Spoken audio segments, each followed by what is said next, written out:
Hello, সবার কি অবস্থা? সবাই কেমন আছো? আশা করি ভালো আছো। আমিও ভালো আছি। Welcome to my new vlog. আজকে চলে গিয়েছিলাম শপিং করতে। তো শপিংয়ে কি কিনলাম, কি দেখলাম সব তোমাদের সাথে শেয়ার করব। এখানে দেখতে পাচ্ছ, এখানে ছোট বাচ্চাদের এইগুলা খুবই কার্টুন টাইপের একটা টাওয়েল আছে, শুজ আছে। খুবই কিউট, তাই না?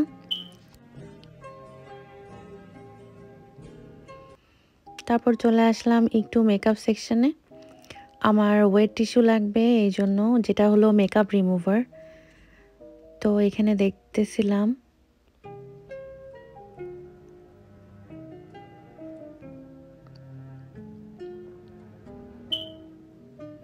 তারপর এই তো দেশে যাব, তাই একটু কেনাকাটা করছিলাম, তাই মেকআপ ব্রাশ দেখছিলাম, কার জন্য কি গিফট নেওয়া যায় তাই দেখছিলাম।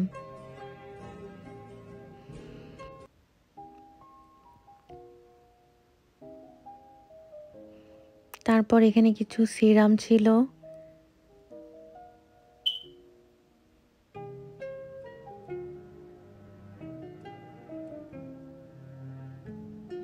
আমি আবার খুবই কম ইউজ করি সিরাম, বিকজ আমার খুবই সেনসিটিভ স্কিন, শ্যুট করে। সামটাইমস অনেক কিছুতে অনেক প্রবলেম হয়, অ্যালার্জেটিক প্রবলেম হয়।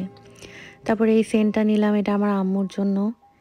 এইটা সেলেও ছিল, পরে আমি ওটা নিয়েছিলাম। আর এখানে ওয়েট টিস্যু আছে, দেখো মেকআপ রিমুভার অনেক টাইপের আছে, অনেকগুলা ফ্লেভার।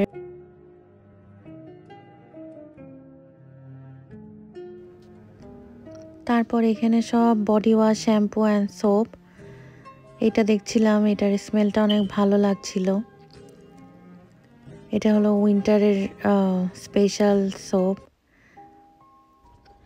তারপর এই রোতে জাস্ট মিক্স করে I think hand wash, oil এইসব রাখা। তো এখানে আমি তেমন কিছু খুঁজে পাই নাই নেওয়ার জন্য। আর এটা দেখো, এটা হলো একটা বাম।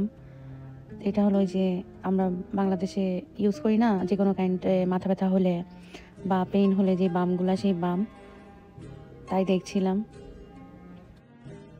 তারপর এখানে ব্ল্যাক কালার একটা সোপ, আমেরিকান সোপ, বাট আমি তো আসলে লিকুইড বডি ওয়াশগুলো ইউজ করি, আমার সোপের কোনো দরকার নাই।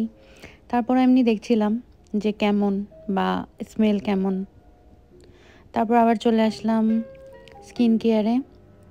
আমি অনেক ভালো ময়শ্চারাইজার খুঁজছিলাম, দেশে নিয়ে যাব তাই। এখানের ময়শ্চারাইজারগুলো তো আমার ভালোই লাগে। তো দেশে রিলেটিভস আছে, ওদের জন্য দেখছিলাম যে কোন ময়শ্চারাইজারটা কার জন্য নিব, বিকজ এক একজনের তো আবার স্কিন টাইপ এক এক রকম। সো এই তো কথা বলতে বলতে আমার শপিং প্রায় শেষ হয়ে গিয়েছে। আর যারা আমার ভিডিওটা দেখেছো সবাইকে থ্যাংক ইউ। দেখা হবে নেক্সট কোনো ব্লগে।